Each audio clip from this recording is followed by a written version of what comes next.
70 సంవత్సరాలుగా ఈ రాష్ట్రాన్ని అప్పగించినటువంటి పరిస్థితుల్లో అన్ని రంగాల్లో వాళ్ళంతా విఫలమైపోయినారు. ప్రధానంగా కనీసం తెలంగాణ రాష్ట్రంలో ఉన్నటువంటి ప్రతి తలను లెక్క పెట్టండి అంటే కూడా అక్కడ కూడా అటర్ ఫ్లాప్ అయిపోయినాం. మనమే అనేక సార్లు చెప్పుకున్నాం, తెలంగాణ రాష్ట్రంలో 3,95,00,000 ఆధార్ కార్డులు ఇష్యూ అయినాయి, కానీ జనాభా 3,70,00,000 ఉన్నాయని చెప్తా ఉన్నారు. ఈ లెక్కలని ఇప్పటిదాకా నేను చెప్పి ఉన్నా. కులగణన అనేది చిత్తశుద్ధితో జరగలేదు.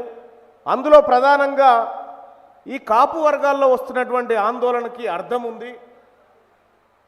ఓ తప్పుడు లెక్కకు మనం స్పందించి ఆందోళనకు గురైతా ఉన్నాం. అది కొంత బాధాకరమైనటువంటి విషయం. కులగణన చేద్దామంటే కొన్ని వర్గాల వారు కుక్కలను వదిలిపెట్టినారు, కులగణన చేయకుండా అడ్డుకున్నారు అని చెప్పినారు. ఆ వదిలిపెట్టిన వాళ్ళంతా వాళ్ళ లెక్క తగ్గాలి, కానీ ఇంటికి ఆహ్వానించి లెక్కలు ఇచ్చి అన్ని పక్కాగా చెప్పినటువంటి జనాల లెక్కలు తగ్గిపోయినాయి ఇక్కడ. అంటే ఇంటెన్షనల్గా వాళ్ళకి మన కులాలను మన జాతులను లెక్క పెట్టడానికి ఇష్టం లేదు. వీటిని లెక్క పెట్టడం వల్ల జరిగే ప్రమాదం ఏందో వాళ్ళకి తెలుసు. కాబట్టి ఈ కులగణనకు సంబంధించినటువంటి అంశంలో వాళ్ళకి ఇష్టం లేదు. వీళ్ళు కులగణన చేసి ఆ నివేదిక బయట పెట్టిన తర్వాత వెంటనే నాకున్నటువంటి స్థాయిలో నేను ఢిల్లీతో కనెక్ట్ కావడం జరిగింది. జరిగిన లెక్కలు తప్పు అని చెప్పడం జరిగింది. ఆ వెంటనే ఢిల్లీ కురకాల్సిన వాళ్ళు ఉరికిరు, మళ్ళీ పోయి ఏదో మళ్ళీ కులగణన మళ్ళీ ప్రారంభిస్తున్నామని చెప్పారు. ఇక్కడ క్లియర్గా మనం ముఖ్యంగా కాపు బిడ్డలు అర్థం చేసుకోవాల్సింది, రాష్ట్ర ప్రభుత్వం చెప్పింది 3,54,000 కుటుంబాల లెక్క ఇంకా మా దగ్గరికి రాలేదని చెప్పారు.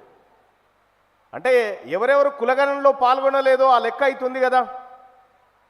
కరెక్ట్గా ఎమ్యునరేటర్లని ఆ ఇంటికే పోయి మళ్ళీ లెక్క తీసుకురమ్మంటే అయిపోయేటువంటి కార్యక్రమాన్ని అలా చేయకుండా టోల్ ఫ్రీ నెంబర్ ఇస్తాం, ఆన్లైన్లో అప్లై చేసుకోండి, లేదంటే ఎంపీడీఓ కార్యాలయానికి పోయండి అని ఏవైతే చెప్తా ఉన్నారో దీని అర్థం ఏంటంటే మాకు ఇష్టం లేదు, మా పాలకులకు మీ లెక్కలు తీయడం ఇష్టం లేదనేది స్పష్టంగా వాళ్ళు చెప్పదలుచుకున్నటువంటి అంశం. మరి ఇప్పుడు ఏంది, కాపులు 300 కాపుల సంఖ్య ఈ తెలంగాణ రాష్ట్రంలో ఎక్కువగా ఉంటుందనేటువంటి మాట వినిపిస్తున్నప్పుడు మరి రాష్ట్ర ప్రభుత్వం తన లెక్క తను లెక్క చేయడానికి ఇష్టపడనప్పుడు మన లెక్కలు మనం చేసుకోవాల్సినటువంటి అవసరం ఉందనేది నేను అనుకుంటున్నా. ఇవాళ మార్చి చివరి వారంలో మార్చి చివరి వారంలో హైదరాబాద్లోని పరేడ్ మైదాన్లో ఒక 10 లక్షల మంది కాపులు వచ్చి కూర్చుంటే, 300 కాపులు వచ్చి కూర్చుంటే సగం లెక్క ఆడనే తేలిపోతుంది. సగం లెక్క అక్కడికి వచ్చేస్తే సగం లెక్క తేలిపోతుంది. మనము తిరుమల శ్రీవారిని దర్శించుకుంటే ఇవాళ దాదాపు 1,30,640 మంది భక్తులు దర్శించుకున్నారని లెక్క దొరుకుతుంది. రేపు పరేడ్ మైదానాన్ని దర్శించుకునేటువంటి కాపులు 300 కాపుల లెక్క కూడా గట్లే దొరుకుతుంది. సో కాబట్టి చారిత్రాత్మకమైనటువంటి ఈ పరేడ్ మైదాన్ సభ ఏదైతే ఉంటుందో దాన్ని ప్రతి ఒక్క కాపు బిడ్డ విజయవంతం చేయాలి. అంతకంటే ముందు గ్రామీణ స్థాయి వరకు ఈ అంశాన్ని తీసుకుపోయి వీటిపైన చర్చ జరగాలి.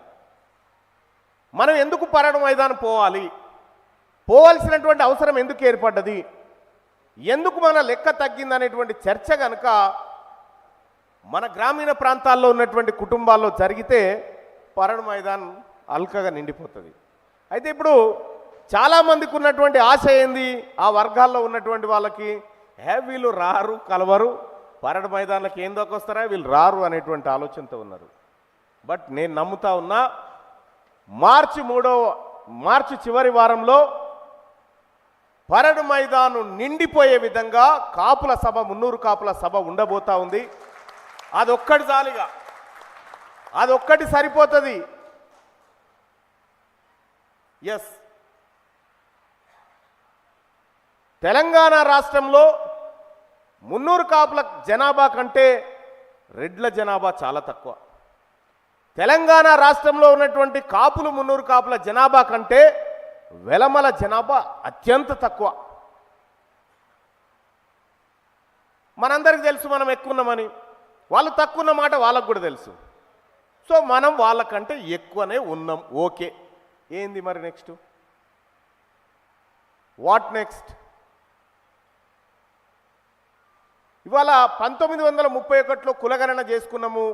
గతంలో అప్పటి ప్రభుత్వాలు చేసినాయని చెప్పి చెప్తా ఉన్నాం, అప్పుడు ఉన్నటువంటి రాజ్యాలు చేసినాయని చెప్తా ఉన్నాం. కానీ ఈ దేశంలో ముఖ్యంగా ఈ ప్రాంతంలో వెలమ సంఘము రెడ్డి సంఘం ఎప్పుడు ఏర్పడ్డదో మీరు అబ్జర్వ్ చేయండి. 1910-20 ప్రాంతంలో ఏర్పడ్డాయి. ఎందుకు ఏర్పడ్డాయి అవి? కులాల లెక్కలు బయటికి వచ్చినాయి. కులాల లెక్కలు బయటికి వచ్చిన తర్వాత వాళ్ళు కొద్ది మందే ఉన్నారనేటువంటి విషయాన్ని గ్రహించి ఆ కొద్ది మంది యూనిటీగా ఉండాలని సంఘం పెట్టుకున్నారు వాళ్ళు. ఆ రోజు ఆ లెక్క ఇప్పటిదాకా ఉంది. ఆ 1931లోనే ఏదో ఒక సర్కులర్ చూసిన నేను, 88 లక్షల జనాభా అప్పటికే ఉన్నటువంటి కాపు జనాభా, మున్నూరు కాపు జనాభా. సో క్రమేణా తగ్గిపోయింది. సో ఇవన్నీ గడిబిడి లెక్కలని తెలుసు, ఇవి అందరికీ తెలుసు, పరిపాలకులకు తెలుసు, చేసిన వాళ్ళకు కూడా తెలుసు.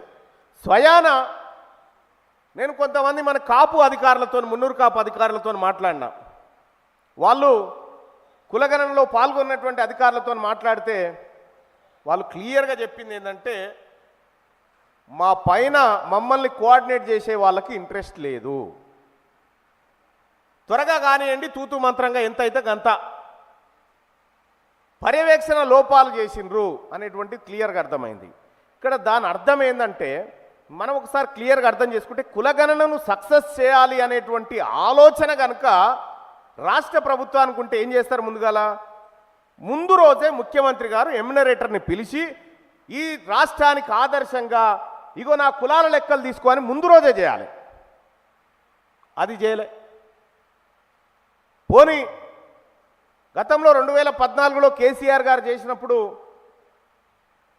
ఒక్కరిని మిస్ కాకుండా ఆ కులగణనలో పాల్గొనేటట్టు చేసిండు. చేసి ఆ లెక్కలు బయటికి రాలే. సరే అదట్టు పెట్టినా ఆ తర్వాత కొన్ని లెక్కలు బయటకు వచ్చినాయి. అవి అథెంటిక్ కాదు అని చెప్పి రాష్ట్ర ప్రభుత్వం చెప్పేసింది. ఇవాళ తెలంగాణ రాష్ట్రంలో ఓటర్ల సంఖ్య 3,35,00,000 ఉన్నట్టుగా మొన్ననే ఎలక్షన్ కమిషన్ ఓటర్లే 18 సంవత్సరాల పైబడిన వాళ్ళు, స్కూళ్ళల్లో చదువుతున్నటువంటి వాళ్ళు 1వ తరగతి నుంచి 10వ తరగతి వరకు ఉన్నటువంటి వాళ్ళే 58 లక్షల మంది ఉన్నారు. ప్రభుత్వ వెబ్సైట్లో ఉంది ఇది. ఇప్పుడే 4 కోట్ల. ఇక 0 నుంచి 6 సంవత్సరాల వయసు ఉన్నటువంటి పిల్లలు వాళ్ళొక 28 లక్షలు ఉన్నారు. మరి నీ 3,70,00,000ని ఎట్లా అబద్ధం చెప్పగలుగుతా ఉన్నావు? ఎస్, మీకు లెక్క పెట్టడం చేత కాదనేది తేలిపోయింది. దీంతో మీ వల్ల కాదు లెక్క పెట్టడం. కాపులు వరిధాన్యం పండించి కుప్పనూర్చిన దగ్గర కుల వృత్తుల వాళ్ళకు ఎవరికి వాళ్ళకి ఇంత తీసి పెడుతుండే, పక్కకు ఎవరికి వాళ్ళ కుప్ప పెడతా ఉండే. కరెక్ట్గా పంచగలిగిరు, అప్పుడు కరెక్ట్గా లెక్కించగలిగిరు. మీరు లెక్కించలేకపోతా ఉన్నారు. ఇవాళ తెలంగాణ రాష్ట్రంలో ఉన్నటువంటి ప్రజలందరినీ మేము పక్కడబందీగా లెక్క పెట్టామని చెప్తున్నటువంటి ప్రభుత్వానికి నేను చేస్తున్న సూచన, నీవు చేసిన లెక్క ఏ గ్రామంలో చేసినావో ఆ గ్రామ పంచాయతీ దగ్గర ఆ లెక్కను అట్టించి చూయిండు ఒకసారి. నువ్వు ఏం చేసినావో తెలుస్తుంది. నేను నిన్న ఒక ఎక్సైజ్ అధికారితో మాట్లాడినా. తెలంగాణ రాష్ట్రంలో ఉన్నటువంటి వైన్స్లను ఎంత జనాభా ఒకటి కేటాయించిరని అడిగిన. నేను ఇన్ఫర్మేషన్ తెచ్చిన. ఆ వైన్స్లతో కంపేర్ చేసుకున్న 4 కోట్లు దాటుతుంది. వైన్స్లను ప్రతి 25,000 జనాభా ఉన్న చోట ఒక వైన్స్ ఆ ప్రాతిపదికన పెట్టుకుంటూ వచ్చారు. ఆ లెక్కలేస్తే కూడా 4 కోట్లు దాటుతుంది.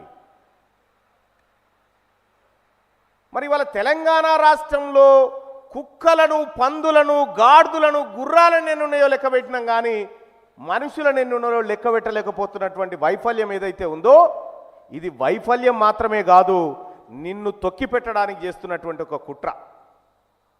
ఇవాళ అందుకోసమే సోదరులారా